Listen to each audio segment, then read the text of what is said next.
नमस्कार, star TV Bihar के live programme में आपका स्वागत है और मैं आपके साथ वंदना। बिहार में पहले फेज की वोटिंग समाप्त हो चुकी है और आपको बता दें कि जो फाइनल रिपोर्ट है वो तो 8 से 9 बजे तक आएगा, लेकिन अभी तक जो आंकड़ा है वो बता रहा है कि लोगों ने बढ़ चढ़ कर हिस्सा लिया है। खूब वोटिंग हुई है, 60 से 65% तक ये वोटिंग गई है।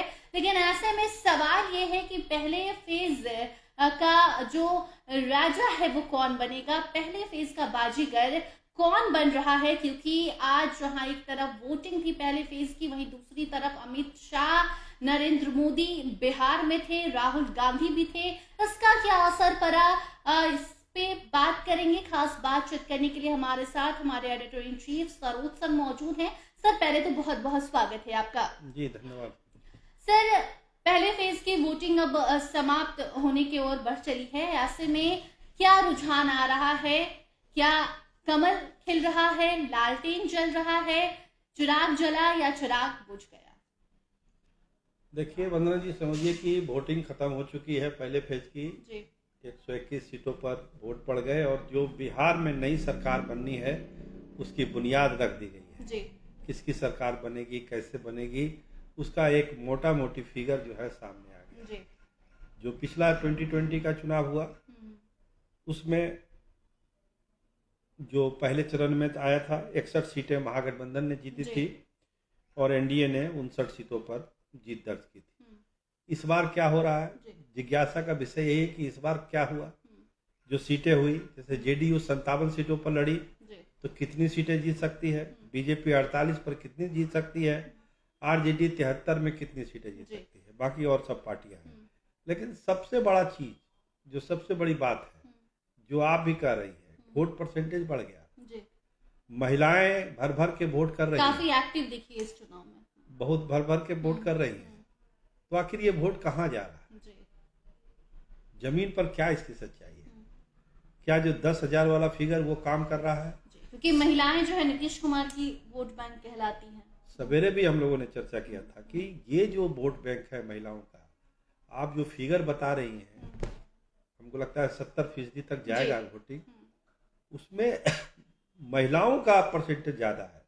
हमको लग रहा है कि महिलाओं ने करीब 70-80% महिलाओं ने वोट किया, जी काफी पुरुषों ने कम वोट किया है। तो ये कहीं ना कहीं एक इशारा करता है कि नीतीश कुमार मजबूत हुए हैं। और जिस सब विषय पर हम लोग चर्चा कर रहे हैं कि क्या अमित शाह से कोई चूक हो गई, जी कमल मुरझा रहा है, तो वंदना जी मान के चलिए कि एक बड़ी भूल, कुछ तो इसको ब्लंडर कह रहे हैं, हम मिस्टेक मान रहे हैं, लेकिन बहुत लोग कहते हैं ये ब्लंडर है कि क्यों नहीं नीतीश कुमार के नाम को एज ए सीएम घोषित किया गया। घोषित किया गया। तो इसका क्या कुछ गलत इम्पैक्ट भाजपा को मिल गया है? केवल भाजपा को नहीं मिला, चिराग भी इसी में डूब गए, मतलब हनुमान भी निपट गए इस मामले में। जी, पहले फेज में 14 उम्मीदवार मैदान में बताए जा रहे हैं चिराग पासवान के। 13 उम्मीदवार थे उनके, चिराग पासवान के। एकाक चिराग जले, ब्रह्मपुर वगैरह में जल जाए तो अच्छी बात है, लेकिन हमको नहीं लगता है कि उस 13 में से कोई जलने वाला है। ब्रह्मपुर में संभावना है कि हुलास पांडे जहां से लड़ रहे हैं वो जल सकता है, जलेगा इसकी गारंटी नहीं है, लेकिन 12 जगह जो है वो तो चिराग बुझ गया। तो ये जो गलती, जो हम बोल रहे हैं कि अमित शाह ने गलती कर दी, वो गलती यही हुई है कि पहले तो आपने 29 सीटें दे दी चिराग पासवान को और आपने सीएम को फिर घोषित अनाउंस नहीं किया। तो जो जेडीयू का कैडर वोट है, उस कैडर वोट ने उसको दूसरे रूप में लिया। जी, कन्वर्ट नहीं हो पाया जदयू का जो वोटर है, कन्वर्ट करना चाहे नेता बोलेगा तब ना कन्वर्ट होगा। जेडीयू में क्या मैसेज गया? जेडीयू में मैसेज गया कि भाई आप नीतीश कुमार को चुनाव के बाद मुख्यमंत्री नहीं बनाइएगा, आप अपना खेल खेलिएगा, अपना गेम खेलिएगा। तो जेडीयू के सीटों पर तो सब चीज प्रॉपर रहा पहले चरण में, लेकिन बीजेपी की जो सीटें थी, चिराग की जो सीटें थी, वहां पे जेडीयू का वोट ट्रांसफर नहीं हुआ। जो हम कह रहे हैं कि कमल मुरझा रहा है, चिराग बुझ गया, तो वो वोट ही नहीं पड़ा तो बुझना ही था। क्या हुआ फतुआ में, क्या हुआ बख्तियारपुर में, क्या हुआ मनेर में, क्या हुआ वहां महुआ में? तो इन सब चीजों को देखना पड़ेगा कि एक जो गलती है वो कैसे, तो क्या ये भूल चूक अभी भी सुधारी जा सकती है? अब देखिए क्योंकि देखिए आज भी अगर चाहते तो नीतीश कुमार को लेकर ये ऐलान किया जा सकता था। अमित शाह, नरेंद्र मोदी बिहार में ही थे। देखिए अब तो एक बुनियाद पड़ गई ना। अमित शाह तो बहुत जिद्दी आदमी है ना, बहुत जिद्दी आदमी है। अब ये 3-4 दिन बचा है, अब वो थोड़ी उस सीएम का फेस घोषित करेंगे, तो वो बड़ा अटपटा लगेगा और लोग बहुत भरोसा भी नहीं करेगा। अब लगेगा कि पहले फेज में वैसा इफेक्ट नहीं दिखा, इसलिए आप बचाव कर रहे हैं। तो वो चेहरा भी बताना है, चाणक्य का जो चेहरा अमित शाह का है वो भी बचाना है। तो हमने शुरुआत में कही कि एक बुनियाद पड़ गई। तो बुनियाद क्या पड़ी भाई? लालटेन बहुत जगह अच्छा जल गया, तीर चल गया, लेकिन चिराग बुझ गया, कमल मुरझा गया। तो अमित शाह की इस गलती से फायदा महागठबंधन को हो गया। निश्चित तौर पर महागठबंधन को फायदा हुआ। कुछ ऐसी सीटें जीत गई जहां पर आरजेडी उम्मीद भी नहीं करती थी कि हम चुनाव जीत जाएंगे। क्योंकि सोशल मीडिया जो है ये इस चुनाव में काफी ज्यादा अहम रोल निभा रहा है। और ऐसे में सोशल मीडिया पर सुबह से, या फिर हम यूं कह सकते हैं कि 1 बजे के बाद से ये कोट काफी वायरल हो रहा है कि जहां जदयू नहीं है वहां आप समझ लीजिए कि तेजस्वी को आपको वोट देना है, क्योंकि भाजपा और चिराग को लोग नहीं मान रहे हैं। आप आरजेडी का ट्विटर का पेज देख लीजिए, ट्विटर हैंडल पर क्या मैसेज सब चल रहा है। जेडीयू के पेज पर चले जाइए, क्या स्थिति वहां बन रही है। कहने का मतलब हुआ कि जो एक नारा चलता था जदयू ही तीर और तीर ही जदयू ही लालटेन, लालटेन ही तीर वाला जो चल रहा था स्लोगन, वो तो आज बहुत जगह दिख गया। जो हम लोग कहते थे कि चुनाव के दिन दिखेगा, वो तो दिख गया। और वंदना जी, इसका सबसे बुरा प्रभाव अब सेकेंड फेज के चुनाव पर पड़ेगा। अब सेकेंड फेज में बीजेपी भी सोचेगी कि भाई हम अपना वोट जेडीयू को ट्रांसफर करें कि ना करें। तो फायदा तो अल्टीमेटली तेजस्वी यादव को मिल रहा है, महागठबंधन को मिल रहा है। और हमेशा से कहा जाता है कि नीतीश कुमार के लिए तो दरवाजे खुले हुए हैं, तो कहीं ना कहीं नुकसान भाजपा का हो गया। बात तो पहले चरण में हमने कहा ना कि भाई जो सीटें हुई है वो तो जेडीयू ने गेन किया, सब जहां तहां ये किया, तेजस्वी ने गेन किया, महागठबंधन ने गेन किया। लॉस तो हुआ चिराग पासवान और बीजेपी को, वो नहीं कर पाए। अब देखिए 2020 की याद करिए, 70 सीटें कांग्रेस को दे दी तेजस्वी यादव ने। अब अफसोस कर रहे हैं कि अगर वो 70 नहीं देते तब तो हम सरकार बना लेते, इसीलिए इस बार कम दिया। इस बार कम दिया, लेकिन आपने 29 सीट दे दी चिराग पासवान को। पहले फेज का जो रुझान है आपके सामने है, यानी आपने 26-27 सीट तो ऐसे ही गवा दिया अपना। अपनी बहुत बड़ी गलती हो गई, अपनी सीट भी दे दी आपने चिराग पासवान को, तो नुकसान तो सामने ही दिख रहा है। और नीतीश कुमार के लिए जो एक आकर्षण दिखा है पहले फेज के वोटिंग में, वो गजब का है। लोगों ने भरोसा किया उनके 10,000 वाले स्कीम पर, वृद्धा पेंशन वाले स्कीम पर। इसी बीच सम्राट चौधरी का बयान भी सामने आया है कि 121 सीटों में से लगभग 100 सीटें एनडीए के खाते में जा रही है। देखिए वो तो नेता है, वो बोलेंगे ही बोलेंगे, लेकिन जो वहां से आंकड़े हैं, जो फीडबैक है, वो क्या कहता है, उस आंकड़े को भी आपको देखना पड़ेगा कि वो फीडबैक क्या कहता है। आप जो है 121 सीट का जो है आंकड़ा ले लीजिए, आपको पता चल जाएगा। वैसी 50 सीटें जहां पर जेडीयू नहीं था, जैसे बीजेपी और आरजेडी 25 सीटों पर आमने सामने थी, बीजेपी और कांग्रेस 12 सीटों पर आमने सामने थी, आरजेडी और लोजपा 12 सीटों पर थी, और लोजपा माले 1 सीट पर आमने सामने, यानी 50 ऐसी सीटें थी जहां पर जनता दल यूनाइटेड नहीं था। अगर इस 50 सीटों पर तीर ही लालटेन और लालटेन ही तीर हो गया होगा, बहुत जगह तो हो गया, लेकिन 50 सीटों का भी आंकड़ा आना बाकी है, धीरे धीरे आएगा। अगर इस 50 सीटों पर तीर ही लालटेन और लालटेन ही तीर हो गया होगा, तब फिर सम्राट चौधरी के दावे का क्या होगा, आप समझ सकती है कि वो दावा कहां पर आके टिकेगा। तो हमको लगता है कि जेडीयू जो 57 सीटों पर लड़ी है पहले चरण में, जेडीयू ने बहुत अच्छा किया है।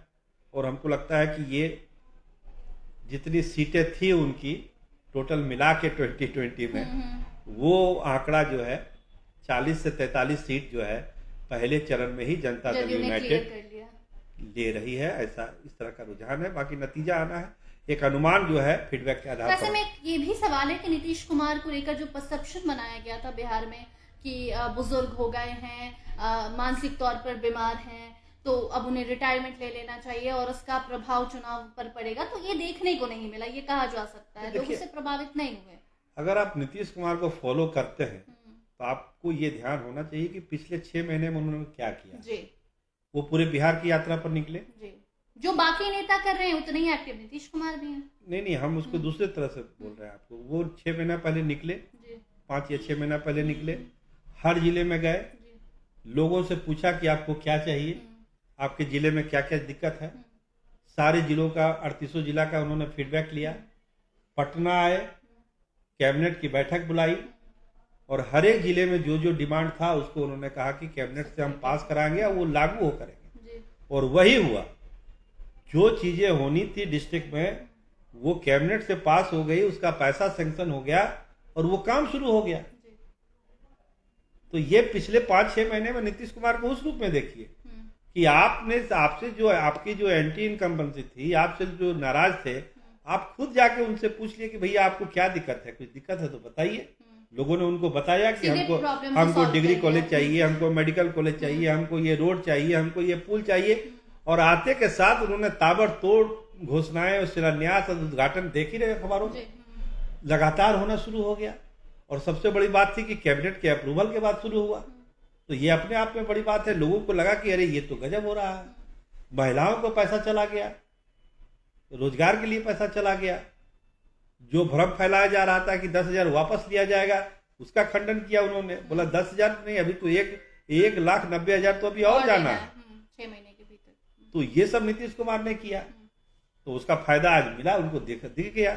तो जो हम कह रहे हैं कि जो पहला 40 से 43 सीटें तो पहले चरण में आ गया, और आरजेडी जो 73 सीटों पर लड़ी है पहले चरण में, वो हमको लग रहा है कि वो 35 से 40 सीट आरजेडी भी ला सकती है। और जो बीजेपी 48 सीटों पे लड़ी है, हमको लग रहा है वो फिगर आधा आधी 50-50 होगा। 24-25 सीटों पर ही बीजेपी सिमटेगी। और चिराग जो है वो एक आध सीट जो ब्रह्मपुर वाला ले ले तो ले ले, तो 13 सीटों पर जो है उनको नुकसान ही नुकसान। एक और आखिरी सवाल ये रहेगा कि अब इस नुकसान की भरपाई कैसे की जा सकती है, क्योंकि वक्त काफी कम है।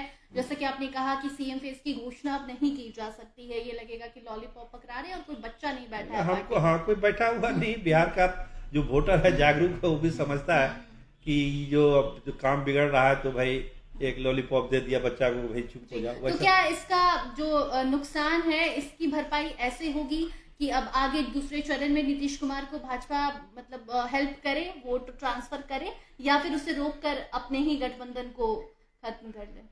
नहीं, देखिए गुस्सा तो है ना भाई, आपने सीएम फेस घोषित नहीं किया। जेडीयू के कैडर में जो हम लोग बार बार यही चर्चा कर रहे थे कि एक उनको डर लगता है कि नीतीश कुमार को बनाएंगे कि नहीं बनाएंगे।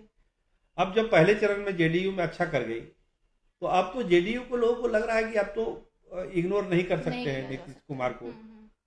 तो दूसरा रास्ता क्या निकाला जाएगा भाई कि चलिए अब तो सारी बातें नीतीश कुमार की मानी जाए, पब्लिकली कुछ ना कहा जाए, लेकिन अंदर खाने बहुत सारी बातें तो हो ही सकती है। खाने सब कुछ ठीक रखा जाए, हाँ रखा जाए, एक मैसेज भी दिया जाए नीतीश कुमार को।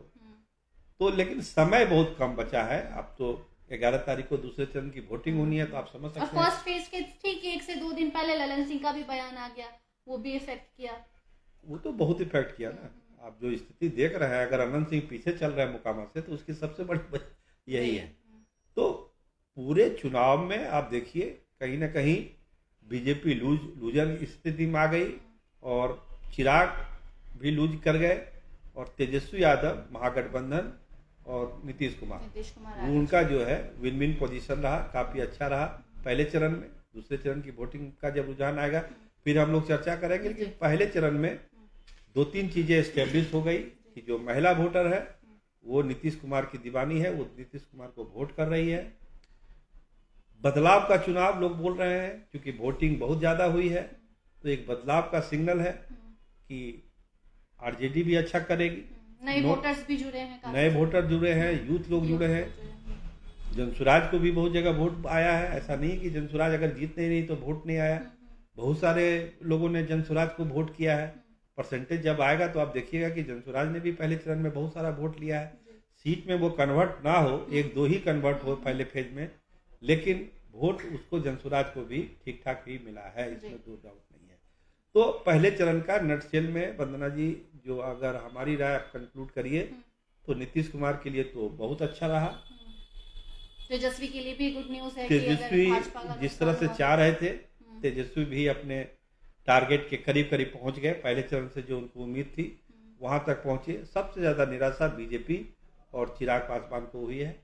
ये पहले चरण के अभी तक के जो आंकड़े हैं वो यही बतलाते हैं। जी, बहुत बहुत धन्यवाद सर जी, आपका। बहुत धन्यवाद। तो देखिए, लाइव प्रोग्राम में आपको हम सीधे बता रहे थे कि किसका नुकसान हुआ और किसे फायदा मिला। अमित शाह, नरेंद्र मोदी बिहार में थे, बावजूद इसके भाजपा को नुकसान झेलना पड़ा। क्यों झेलना पड़ा, ये रीजन आप जान चुके हैं। बाकी आगे ऐसे भी तमाम अपडेट्स आप तक हम पहुंचाते रहेंगे। इन तमाम मुद्दों पर आपकी क्या राय है, आप इस चुनाव को कैसे देखते हैं, आपने कितना हिस्सा लिया, आप अपने क्षेत्र के बारे में क्या कुछ कहना चाहते हैं, कमेंट सेक्शन में जरूर बताइए। किन मुद्दों को इस चुनाव में आपने सबसे ऊपर रखा, ये भी कमेंट में आप बता सकते हैं। बाकी देखते रहिए स्टार टीवी बिहार।